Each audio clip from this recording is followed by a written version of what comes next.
Shalom, Bapak Ibu Saudara.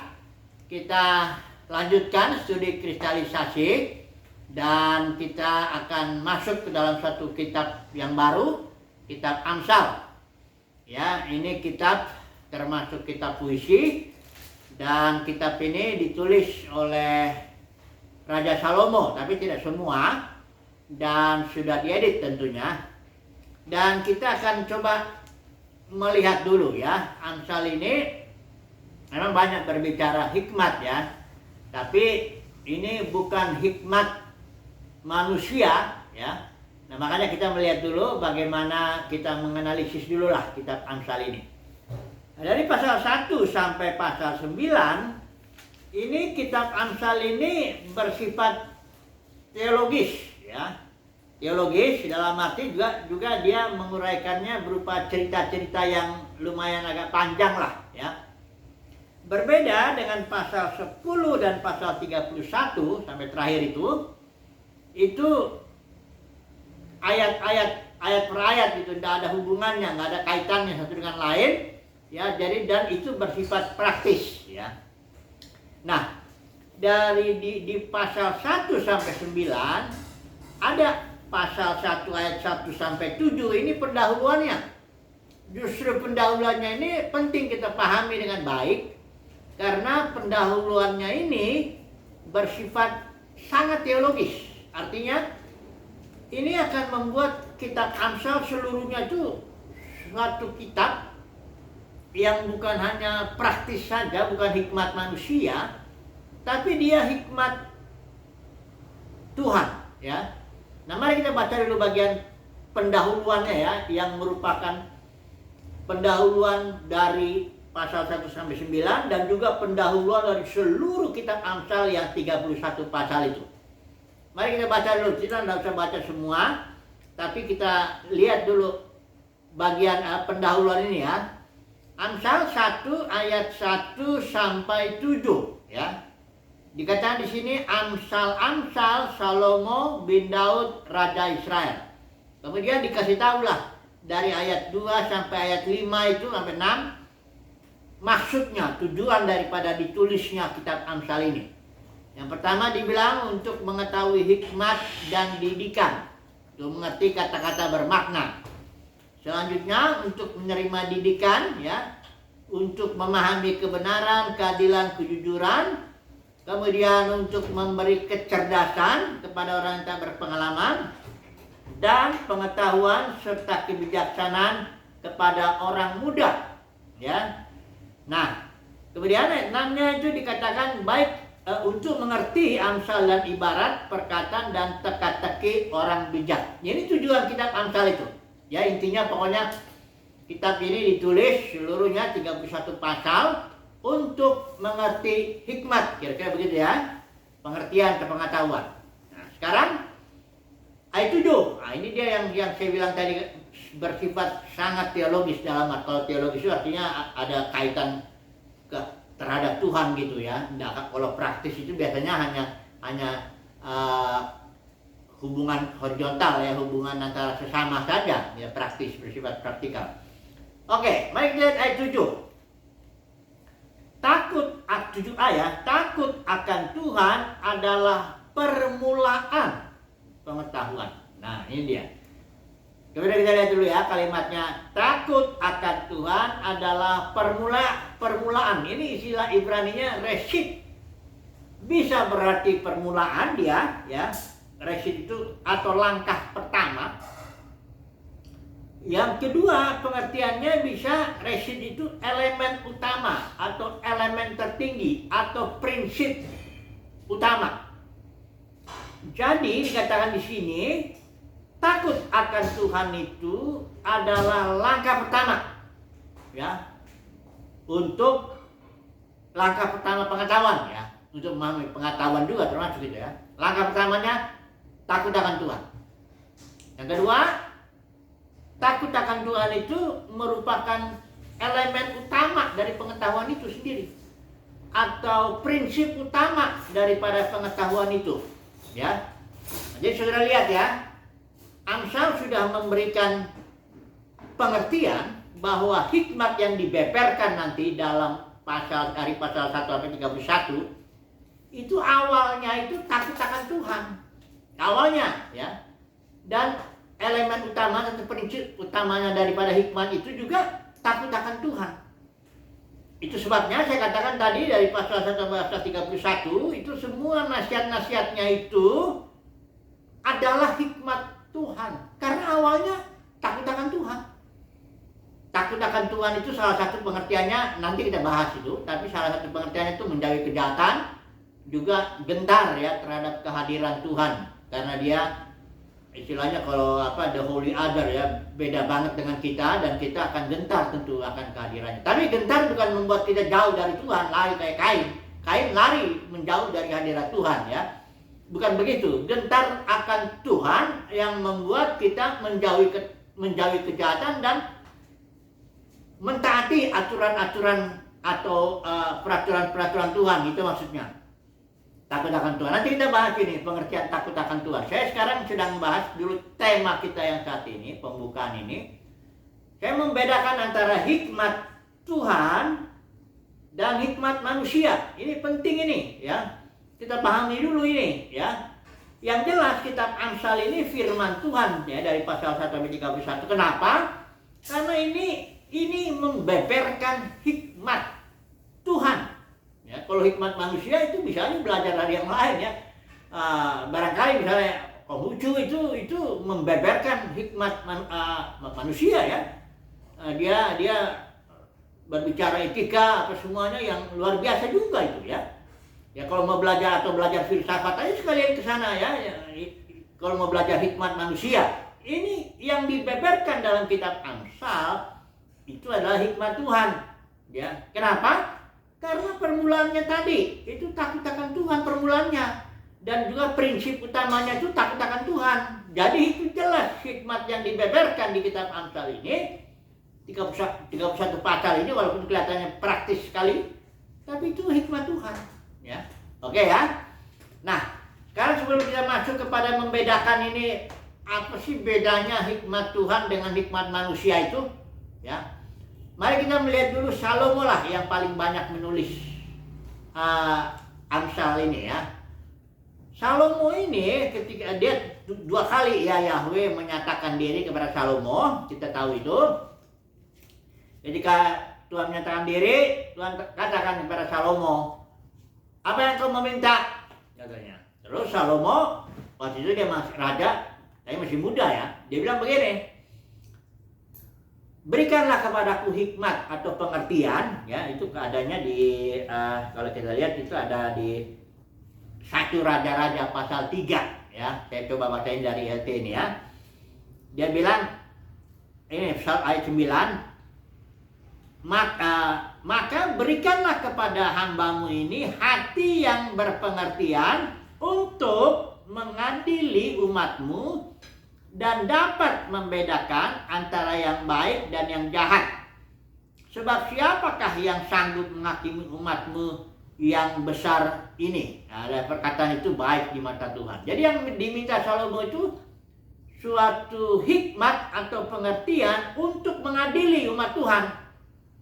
Ya, kita tahu ceritanya bagaimana itu waktu itu ada 2 orang pelacur itu memperebutkan seorang anak. Yang satu bilang ini anaknya, akhirnya saya bilang ambil pedang, kita bagi 2 aja supaya adil. 1 untuk ini, separuh untuk ini, separuh untuk ini. Terus ibunya yang asli langsung merasa kasihan ya. Dia janganlah raja potong, kasih aja sama dia. Terus Salomo bilang ini dia yang ibu daripada anak ini, karena dia punya rasa kasih sayang. Itu luar biasa itu keputusan, karena nggak ada bukti, nggak ada apapun juga yang bisa melihat ini anak bayi ini punya siapa. Itulah hikmat Salomo yang diberikan Tuhan kepadanya, sehingga dia menjadi orang yang berpengertian dan mampu mengadili umat Tuhan. Nah sekarang pertanyaannya begini, apakah hikmat Salomo itu sepenuhnya dalam pengertian hikmat Tuhan dalam arti seperti yang Amsal ini, yang permulaannya itu takut akan Tuhan dan yang elemen utamanya takut akan Tuhan. Karena kalau begini, kita tahu bahwa Salomo di akhir hidupnya dia jatuh ke dalam penyembahan berhala dan menyebabkan kerajaannya pecah. Ya, Jadi ya jatuhnya nggak langsung Salomo itu nyembah berhala begitu, enggak. Itu Salomo itu dikatakan di sini ada di pasal 11 ini ya. Saya baca dulu sebentar lah, kita perlu lihat supaya kita tahu hikmat Salomo ini bisa dikatakan tidak sepenuhnya dalam arti hikmat Tuhan, karena nyatanya dia malah jatuh dalam penyembahan berhala ya. 1 Raja-Raja 11 ini dikatakan di sini Raja Salomo mencintai banyak wanita asing ya. Ya, orang-orang sekitarnya, bangsa sekitar ada wanita Moab, Amon, Edom, Sidon, Het ya. Mereka masing-masing bangsa-bangsa itu punya ilahnya sendiri-sendiri ya. Mereka punya korban bakarannya sendiri, aturan sendiri-sendiri lah ya. Nah, Salomo ini mencintai itu sedemikian sehingga jumlahnya istrinya itu ada 700, gundiknya 300. Nah, ini bukan maksudnya Salomo mendekati satu persatu wanita-wanita ini, enggak. Tapi orang yang pada zaman itu Raja Salomo siapa yang menghadap dia harus kasih upeti. Ya, kasih ada yang ngasih emas, perak apa semua, dan termasuk perempuan yang terbaik dari bangsa itu. Itulah yang dikumpulin Salomo sehingga jumlahnya bisa 1000 ya. Sebenarnya di hukum raja kalau saya baca di Ulangan 17 kalau nggak salah itu ya, ada tertulis.